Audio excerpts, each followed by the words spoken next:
Hey guys, my name is Saga, and since I ran out of time to make a proper theory video with compelling evidence and arguments, I'm just gonna throw a few silly curveballs at you guys that I find fun and interesting, and we'll just have to do with that. It'll have to work, right?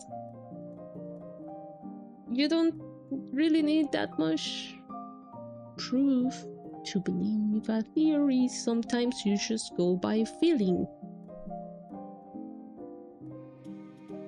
So sorry guys, I ran out of time, but I really want to put this out there.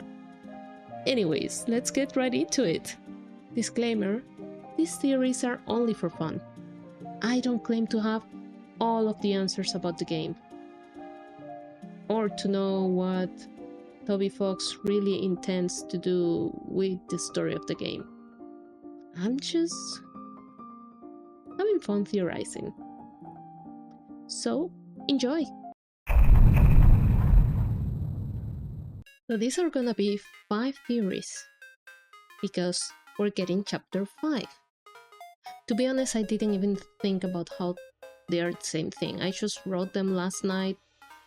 You know, the theories that I have been having on my head for the longest time since chapter 3 and 4 dropped, and I was like, okay, I'm running out of time, I might as well just throw them out there.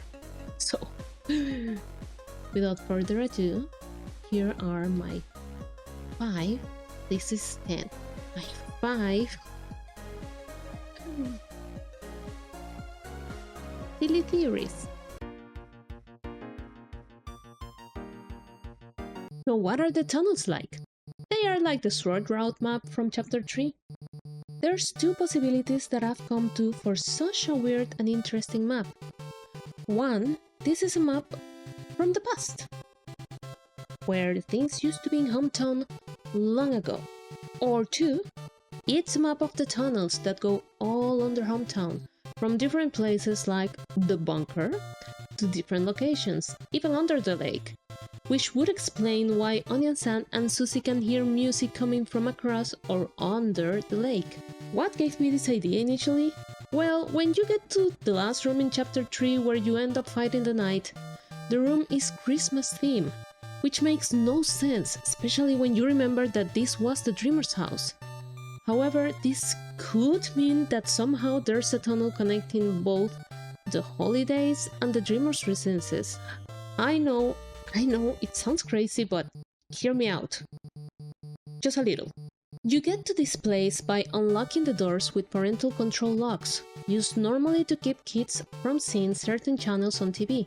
Perhaps there's a tunnel under Tena, or you know, his TV version in the light world, because you have to go through the parental controls in order to get to this weird, cold, Christmassy room. Weird, man. After all, we never see the house's basement, which is a weird thing for a family house not to have. Another thing that I found interesting is that in Noel's basement, you hear the sound that you hear when you're near the bunker. Why? Why would you hear that here? So, my wild speculation is that there are currently 2 active dark worlds of pure darkness in hometown. One is in Castletown, of course, and the second one, you guessed it, is in the bunker. Oh, I'm going crazy. I believe these tunnels go to Chris's house, the church, the library, the hospital, the school, the bunker, who knows, many other places. So the idea is that there is an active dark world open under hometown. And the only reason that we don't get to see it on the surface is because there are secret doors blocking it. Which leads me to my next theory.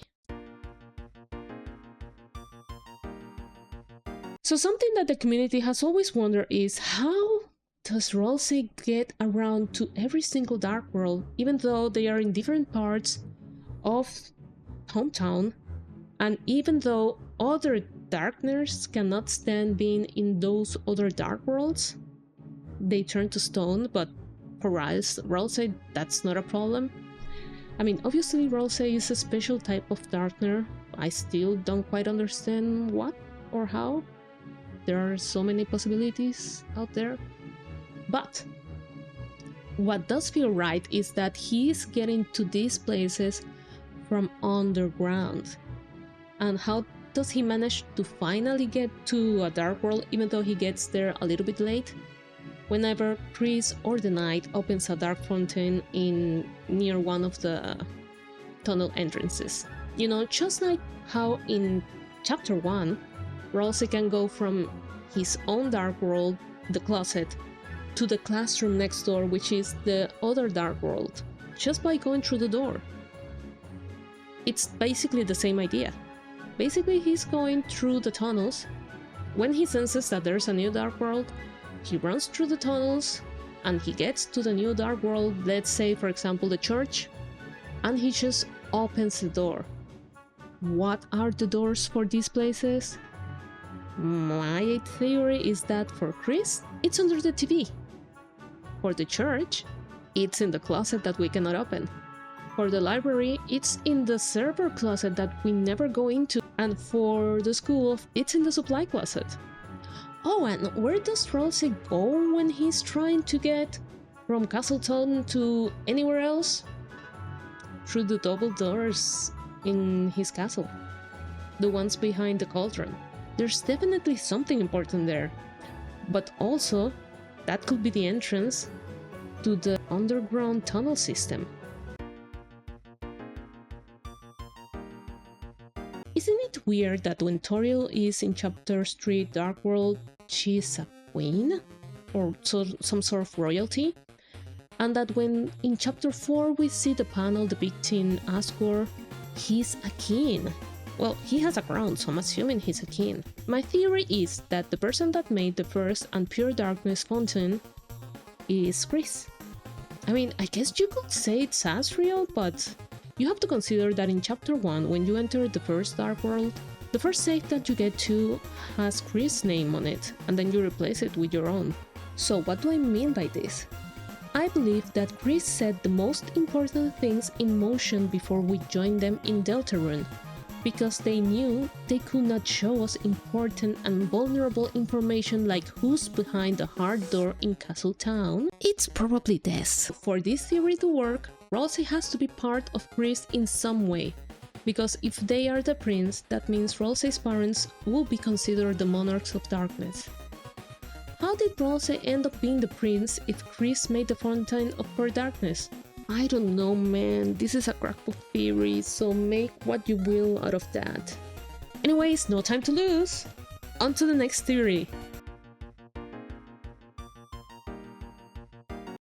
There's so much angel iconography surrounding Noelle, from the little doll that she and Des made for her father, to the snow angel that she makes when she's little and Des helps her with making her wings bigger. Wait! That is just like the knight helping the angel. Do you remember how one of the panels from the theory at the church says, "The angel banished will finally meet with its desire"? If we are to assume that Noelle is the angel, and that has somehow been orchestrating the whole thing. Wait, has she? Wait, does that mean that Noelle has to die to get this back? Because she gets banished. But her desire is to get her sister back. Oh no, that would explain why Susie is so mad and breaks the other theory panel. Susie is like, Chris will not let that happen, and Ralsei would obviously not let that happen because I guess the heroes have to kill the angel. They have to destroy the angel. But if Noelle is the angel, oh no.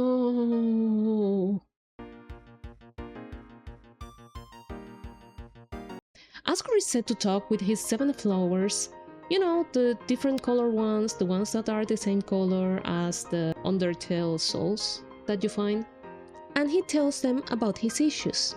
My theory is that in the Dark World, the flowers will probably be upset with Chris because they have been distant with their father and how much that has probably hurt Asgore. That, or the flowers know about what happened to Des and Chris's potential involvement because, well, Asgore told them, not realizing that the flowers will one day be able to talk about it. Chapter 5 trailer teases at this with the Flowey style knife attack that is technically not his but the Science Soul attack from Undertale. I think that this means that we will fight with each flower separately and learn more and more about Asgore's as we defeat them, ending up with the yellow flower that would in some way represent Flowey, but perhaps with a different personality than in Undertale. So there you have it. 5 unpolished theories that I really had no time to flesh out, and I really wanted to share them with you. So what do you think? Do you also have some crazy theories that you're going by just the feeling of them because they feel right but you really have no proof? Yet, at least? If you do, please leave them down below. And if you like this video, please give it a like, subscribe, because I do plan on eventually putting out more theories, be it from Deltarune or other video games. Anyways, thank you so much for watching and I'll be seeing you next time. Bye! Also, I plan on playing Chapter 5 when it releases, so if you wanna join me, feel free to. I'm gonna be playing it on Twitch. I'm gonna leave the link down below so you can catch me there. Anyways, bye!